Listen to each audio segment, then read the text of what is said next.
Hello friends, आप देख रहे हैं आपका चैनल शेयर बाजार विद आयुष। और दोस्तों, इस वीडियो में चर्चा करने वाले हैं तमिलनाडु मर्सेंटाइल बैंक आईपीओ के बारे में। तो दोस्तों, फिर से एक नया आईपीओ आपको आता हुआ देखने को मिलने वाला है। लेकिन जो नया आईपीओ आता हुआ देखने को मिलेगा वो अपने आप में बहुत इंटरेस्टिंग कंपनी है।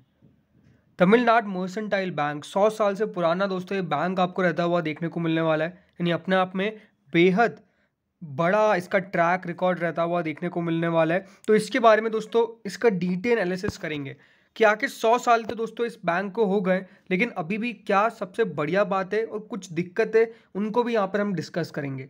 बात करेंगे सब कुछ प्राइस डेट डिटेल्स के बारे में, और आखिर में बात करेंगे क्या इस आईपीओ में पैसा बनेगा, अप्लाई करना है, अवॉइड करना है, क्या करना है। तो डेफिनेटली दोस्तों वीडियो इंपॉर्टेंट होने वाला है, तो पूरा देखिएगा। तो चलिए दोस्तों वीडियो को शुरू करते हैं। सो फ्रेंड्स, 5 सितंबर से 7 सितंबर के बीच में ये आईपीओ जो है वो ओपन होता हुआ देखने को मिलने वाला है।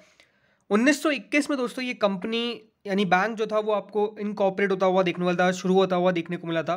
टीएमबी शॉर्ट फॉर्म है दोस्तों। सो टीएमबी की अगर बात करें तो देखिए ओल्डेस्ट प्राइवेट सेक्टर बैंक्स में से एक है, ओल्डेस्ट प्राइवेट सेक्टर बैंक्स में से। यहाँ पे आपको देखने को मिलता है बैंकिंग और फाइनेंशियल सर्विसेज ऑफर होती है। मोस्टली दोस्तों इनका जो काम है वो micro small medium enterprises MSMEs के साथ आपको ज़्यादा देखने को मिलता है। टीएमबी का एक स्ट्रॉन्ग पोर्टफोलियो है जिसमें दोस्तों इनके जो एडवांसेज और डिपॉजिट्स है वो डाइवर्सिफाइड कस्टमर बेस है। यानी वो अच्छे आपको आते हुए देखने को मिलते हैं। बेसिकली जो कस्टमर्स है वो रिटेल कस्टमर्स हो गए, एग्रीकल्चर कस्टमर्स हो गए और एमएसएमईज, इनसे दोस्तों ज़्यादा कामकाज होता है। तमिलनाडु मर्सेंटाइल बैंक के बारे में डेफिनेटली हो सकता है कि आपने नहीं सुना हो। तो क्यों नहीं सुना हो? बिकॉज जो काम करती है दोस्तों कंपनी बेसिकली ज़्यादा करती है तमिल साइड में, साउथ साइड में। ये बात ध्यान रखिएगा।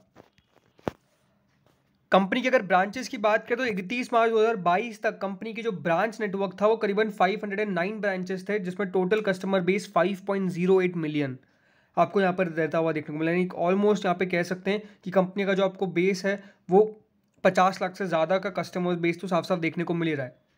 टीएमबी का एक सिग्निफिकेंट मार्केट प्रेजेंस है तमिलनाडु के अंदर, जैसे मैंने कहा करीबन 369 ब्रांचेस है। ऐसा नहीं कि सिर्फ तमिलनाडु में ही प्रेजेंट है, 15 अदर स्टेट्स में भी दोस्तों आपको ये इनके ब्रांचेस देखने को मिलते हैं, और 4 यूनियन टेरिटरीज में भी अवेलेबल है। तो कह सकते हैं कि स्ट्रॉन्ग यहाँ पे कंपनी के ब्रांचेस, और कह सकते हैं कि अच्छा एक्सपोजर है। स्ट्रेंथ, तो चलिए सबसे पहले बात करते हैं इस कंपनी के स्ट्रेंथ्स के बारे में। सबसे पहला स्ट्रेंथ क्या है? कंपनी की एक स्ट्रॉन्ग हिस्ट्री रहती हुई देखने को मिली है, क्योंकि कंपनी जो है उसको ऑलमोस्ट 100 ईयर्स आपको होते हुए देखने को मिल गए।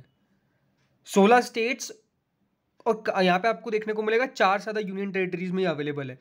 कस्टमर बेस जो है वो 4.91 मिलियन का दिखा रहा है, बट कई जगह 5 मिलियन से ज़्यादा का है। जैसे अभी आपको मैंने दिखाया तो वहाँ पे 5 मिलियन से ज़्यादा का था। तो ओवरऑल कंपनी यानी बैंक जो है उसके ब्रांचेस बढ़िया है।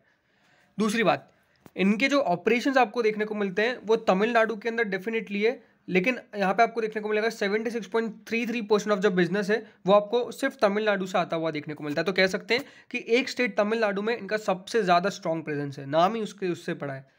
तमिलनाडु मर्सेंटाइल बैंक दोस्तों हमेशा आपको देखने को मिलेगा कहाँ फोकस करता है, स्मॉल टिकट साइज लोन में। अच्छी बात क्या है कि देखिए स्मॉल टिकट साइज लोन में जब भी दोस्तों यहाँ पे कंपनी आपको देती है तो डेफिनेटली वो जो बड़े डिफॉल्ट का खतरा होता है वो पहले ही साइड हो जाता है। इसीलिए दोस्तों इनके जो आपको लोन्स मिलते हैं वो आपको ज़्यादातर एमएसएमईज कस्टमर्स को, एग्रीकल्चर और रिटेल कस्टमर्स को मिलते हैं। तो ये तो दोस्तों इनकी कुछ 3 अच्छी बातें हो गई। अब कुछ नेगेटिव पॉइंट्स के ऊपर भी हम बात करेंगे। अब इनके लिए देखिए सबसे बड़ा रिस्क क्या है, सबसे बड़ा रिस्क या फिर कहूँ सबसे बड़ा नेगेटिव क्या है इसके अंदर, कि अभी आरबीआई ने इनके ऊपर बैन लगा रखा है कि ये नए ब्रांचेस नहीं खोल सकते हैं। देखिए आरबीआई ने इनको कहा था कि आपको आईपीओ को लिस्ट करवाना पड़ेगा 2021 के अंदर, बट एग्जैक्टली ऐसा हो नहीं पाया। तो इसके कारण दोस्तों आरबीआई ने इनके ऊपर रिस्ट्रिक्शन लगा दिया कि आप नए ब्रांचेस नहीं खोल पाएंगे जब तक आप लिस्ट नहीं हो जाते हैं। तो इसीलिए दोस्तों यहाँ पर bank can not open further branches until they are listed on the stock exchange and have permission from RBI.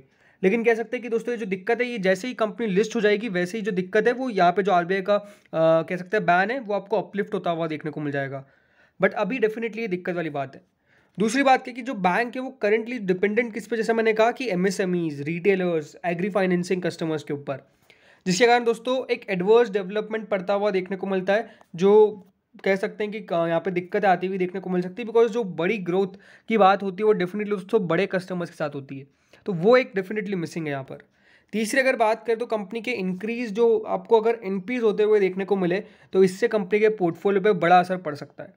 तो मैं आपको ये कह सकता हूँ कि ऑन एंड ऑन कंपनी के ऊपर इतना कुछ बड़ा नेगेटिव्स आपको यहाँ पर ढूंढने पर भी नहीं मिलेगा, बिकॉज कंपनी जो है वो लास्ट 100 ईयर से कार्यरत है, लेकिन हमेशा आपको देखने को मिलेगा प्रॉफिटेबल रही है। तो ये अपने आप में एक बहुत बड़ी बात है।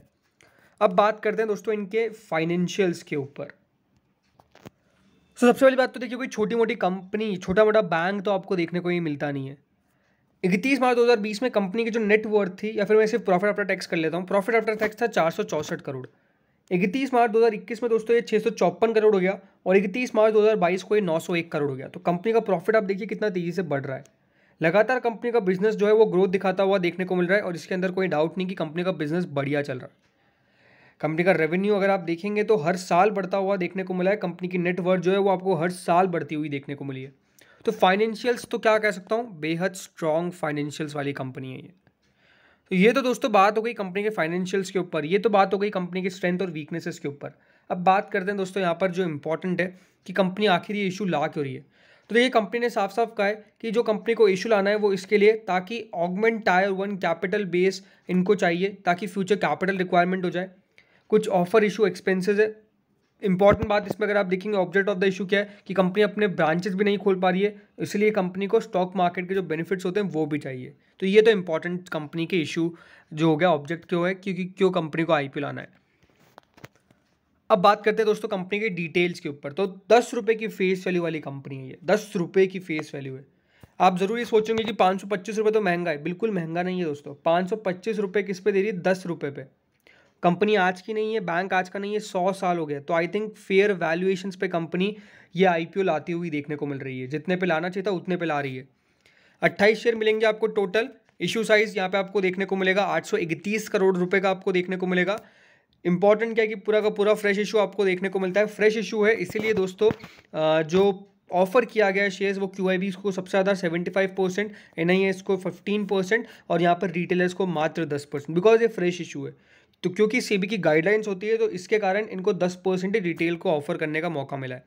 TMB जैसे मैंने कहा, प्रमोटर्स जो है वो कंपनी के प्रोफेशनली मैनेज्ड है। ऐसा नहीं है कि देखिए यहाँ पे कोई फैमिली चलाती हुई देखने को मिल रही है या फिर कोई सिंगल पर्सन या फिर कोई एंटिटी। पूरा देखिए एक प्रोफेशनल मैनेज बैंक है, तो इनके जो प्रमोटर्स है वो ऐसे विजिबल नहीं है, नाम निकल के नहीं आता, राइट। अब यहाँ पर बात कर लेते हैं कुछ और इंपॉर्टेंट चीज़ों के ऊपर। तो देखिए 5 से 7 सितंबर के बीच में ओपन होता हुआ देखने को मिलेगा। 12 को इसका अलॉटमेंट है, याद रखिएगा। 13 को रिफंड, 14 को डीमैट में शेयर्स और 15 को लिस्टिंग होती हुई देखने को मिलेगी। एक लॉट के लिए आपको करीबन यहाँ पर 14,700 रुपये चुकाने होंगे। आप चाहे तो 13 लॉट के लिए अप्लाई कर सकते हैं, जिसमें आपको 364 शेयर्स मिलेंगे। अभी एक क्वेश्चन आया था कि क्या अगर मैं ज़्यादा लॉट के लिए अप्लाई करता हूँ तो क्या मेरे चांसेस बढ़ जाते हैं। तो डेफिनेटली नॉट। ज़्यादा लॉट के लिए अगर आप अप्लाई कर देते तो उससे कोई चांसेस बढ़ते नहीं है, बट वो यही है कि अगर आपको मिल जाएगा तो टोटल इतने लॉट मिल जाएंगे। तो वो तो एक पैन कार्ड है आपका, अब उस पर जो किस्मत होगी तो आपको मिल जाता है, वही होता है, राइट। उसमें कोई ज़्यादा लॉट लगाने से ऐसा नहीं कि आपको आईपीओ मिल जाएगा। अगर आपको स्मॉल HNI है तो 14 के लिए मिनिमम लगाना है और आप टोटल 68 के लगा सकते हैं। अगर आप यहाँ पे HNI अच्छे हैं तो 69 शेयर्स के लिए अप्लाई कर सकते हैं। 69 लॉट्स के लिए माफ़ करेगा अप्लाई कर सकते हैं। 1932 शेयर्स मिलेंगे उसमें। तो इस प्रकार से दोस्तों कुछ बिडिंग प्रोसेस है। ओवरऑल रिव्यू मुझे लगता है कि कंपनी बहुत बढ़िया है, वेल मैनेज बैंक है, बढ़िया करता हुआ देखने को मिलना चाहिए। एंड डेफिनेटली मुझे लगता है कि इस आईपीओ के अंदर आपको सब्सक्राइब करना चाहिए, अप्लाई करना चाहिए। एज सच कोई बड़ा नेगेटिव निकल के नहीं आया है। ग्रे मार्केट अभी तक स्टार्ट होती हुई देखने को नहीं मिली है, बट मुझे लगता है कि हाँ, यहाँ पर जो लिस्टिंग गेन्स है वो डेफिनेटली अच्छे होते हुए देखने को मिलेंगे। तो फ्रेंड्स, इस वीडियो में इतना ही था। होप सो वीडियो बढ़िया लगा होगा। आपका क्या मानना है तमिलनाडु मर्केंटाइल बैंक के ऊपर, जरूर कमेंट करके बताइएगा। Thank you friends for watching this video.